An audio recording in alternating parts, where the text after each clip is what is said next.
पिछले 10 सालों से हार्ट अटैक से मौत हुआ है सबसे ज़्यादा 18 से लेकर 45 इयर्स तक जिसका भी एज था उन सभी में। और रिसेंटली हमारे आपके सबसे heart touching the greatest singer का मौत भी हार्ट अटैक से ही हुआ है।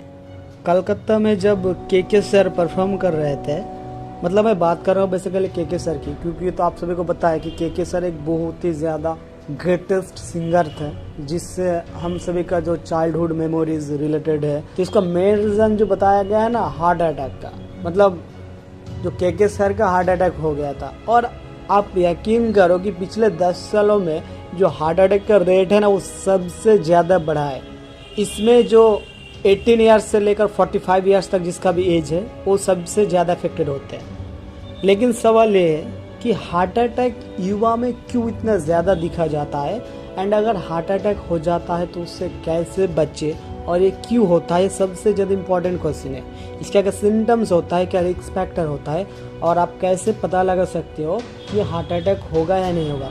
क्योंकि आप सभी को भी पता है कि हमारा जो बॉडी है, मतलब हम सभी का जो शरीर होता है, वो कुछ सिम्टम्स पहले ही बता देता है जिसके ज़रिए आप ये पता लगा सकते हो कि आपको हार्ट अटैक होगा या नहीं होगा, या कितना परसेंटेज है हार्ट अटैक का। लेकिन हम सभी को ये पता ही नहीं चलता है कि हार्ट अटैक का सिम्टम्स है, और हम सभी उसको इग्नोर करते हैं। As a result heart attack death भी हो सकता है। तो आज के वीडियो में मैं आपको बताऊंगा कि हार्ट अटैक एक्चुअली होता क्यों है, एंड इसका क्या रिस्क फैक्टर है, एंड अगर हो जाता है तो उस वक्त आप क्या करो। क्योंकि आप सभी को पता है हार्ट अटैक बहुत ही ज़्यादा कॉमन एक बीमारी हो गया है। एंड रिसेंटली जो के सर का जो मतलब हार्ट अटैक से मौत हुआ, उनमें तो मतलब मैं बहुत ही बुरे तरीके से मतलब सोच में पड़ गया हूँ कि क्या हो रहा है। तो सबसे पहले हम सभी हार्ट अटैक का जो रिस्क फैक्टर होता है वो सब डिस्कस कर लेता है। उसके बाद मैं आपको बताऊँगा कि कैसे आप इसे रोक सकते हो एंड इसका क्या सिम्टम्स होता है। तो हार्ट अटैक का जो रिस्क फैक्टर होता है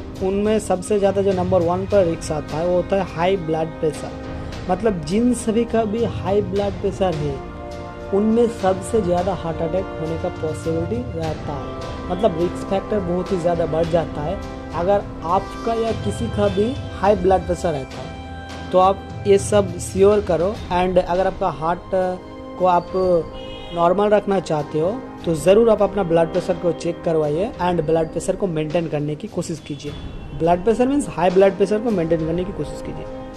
number 2, unhealthy blood cholesterol level. आप सभी को पता है ब्लड कोलेस्ट्रॉल 2 टाइप्स ऑफ होता है, एक bad cholesterol and another type is the good cholesterol. So in this case जो ब्लड कोलेस्ट्रॉल होता है वो अगर बढ़ जाता है तो आपका हार्ट अटैक होने का पॉसिबिलिटी बढ़ जाता है। क्योंकि आप सभी को पता है ये जो हार्ट होता है ना, इसमें वाल्व होता है, मतलब 4 वाल्व होता है जिसके ज़रिए ब्लड फ्लो होता है।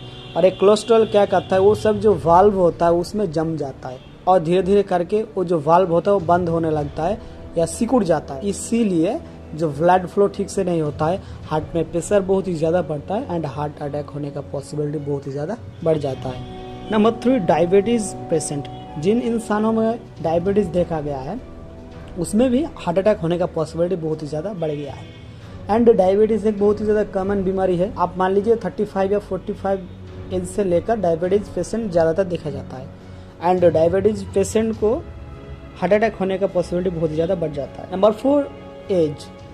मतलब जिनका भी एज मान लीजिए 65 या 60 प्लस है उनमें सबसे ज़्यादा हार्ट अटैक होने का पॉसिबिलिटी देखा गया है। लेकिन अभी जो सिचुएशन है इसमें युवा मान लीजिए 18 या 20 या मान लीजिए 45 ईयर्स से कम जिसका भी एज है उनमें सबसे ज़्यादा हार्ट अटैक देखा जाता है।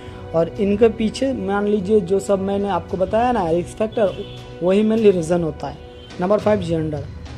बहुत सारी स्टडी और रिसर्च में ये पता चला है कि जो मैन होता है, मतलब जो पुरुष होता है, उसमें हायर रिस्क बन जाता है हार्ट अटैक का कंपेयर टू वुमेन।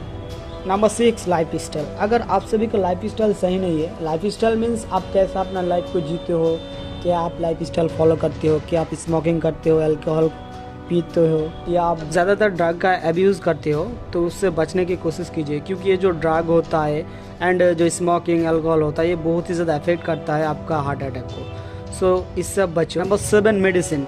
अगर आप कोई भी हाईली पावरफुल मान लीजिए मेडिसिन यूज़ करते हो लॉन्ग टाइम तक तो आपका हार्ट अटैक होने का पॉसिबिलिटी भी बढ़ जाता है। स्पेशली एनाबॉलिक स्टेरॉइड्स एक प्रकार का मेल हार्मोन होता है जो सब मसल बिल्ड करने के लिए यूज़ किया जाता है। ये बहुत ही ज़्यादा खतरनाक होता है हार्ट अटैक के लिए।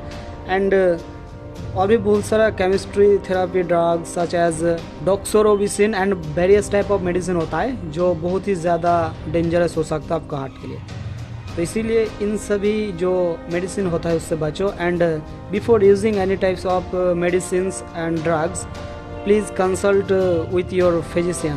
नाउ हम सभी बात कर लेते हैं कि हार्ट अटैक का सिम्टम्स होता है, मतलब कैसे पता लगा सकते हो कि अगर आपका हार्ट अटैक होगा या नहीं। मतलब कुछ सिम्टम्स होता है जिसके ज़रिए आप ये पता लगा सकते हो कि आपका हार्ट अटैक होगा या नहीं।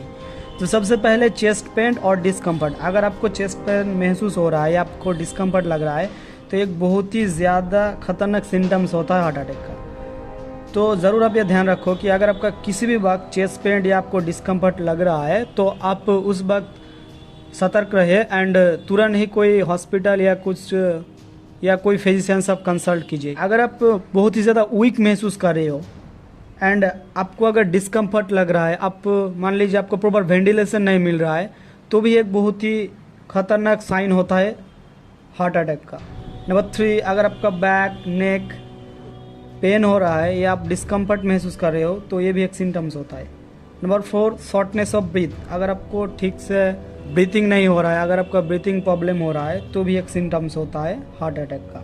तो अब सवाल ये आता है कि अगर हार्ट अटैक हो जाता है तो उस वक्त हम सभी को क्या करना चाहिए। तो सबसे पहले आपको मैं एक नंबर दे रहा हूँ, उस पर आपको कॉल करना होगा। मतलब अगर आपको या किसी भी पेशेंट को हार्ट अटैक हो जाता है, वो नंबर है 911। नंबर 2, उस टाइम आप कोई भी एस्पिरिन ले सकते हो। मतलब एस्पिरिन एक मेडिसिन होता है, तो उस टाइम आप एस्पिरिन ले सकते हो। और ये जो एस्पिरिन होता है ये आपका ब्लड को थिनर बना देता है। और आपको तो पता है बेसिकली ये जो ब्लड होता है अगर वो क्लोटिंग हो जाता है तो ही हार्ट अटैक होता है। तो ये जो एस्पिरिन होता है वो ब्लड को थिनर बना देता है एंड इस वजह से हार्ट अटैक होने का पॉसिबिलिटी घट जाता है। नंबर 3, अगर आप कोई भी मतलब ऐसे बंद कमरे में या कोई प्लेस पर हो तो आपको वहाँ से बाहर आना होगा एंड प्रॉपर वेंटिलेशन करना होगा। एंड सबसे आखिर में जितना जल्द हो सके किसी भी हॉस्पिटल में आपको पहुंचना होगा। ये था कुछ प्रोसेस जो आपको करना होगा हार्ट अटैक के दौरान। अगर मेरे ये छोटा सा वीडियो आपको पसंद आए तो प्लीज़ चैनल को सब्सक्राइब कर दीजिए, वीडियो को लाइक कर दीजिए, क्योंकि इस तरह के इंटरेस्टिंग ऑथेंटिक वीडियो सिर्फ आपको मिस्टर हेल्थ चैनल पे ही मिलेगा। तो प्लीज़ मिस्टर हेल्थ चैनल को सब्सक्राइब कर लीजिए। एंड कोई भी क्वेश्चन क्वेरीज डाउट अगर आपको इस वीडियो से रिलेटेड रहता है तो मुझे ज़रूर आप कमेंट कीजिए।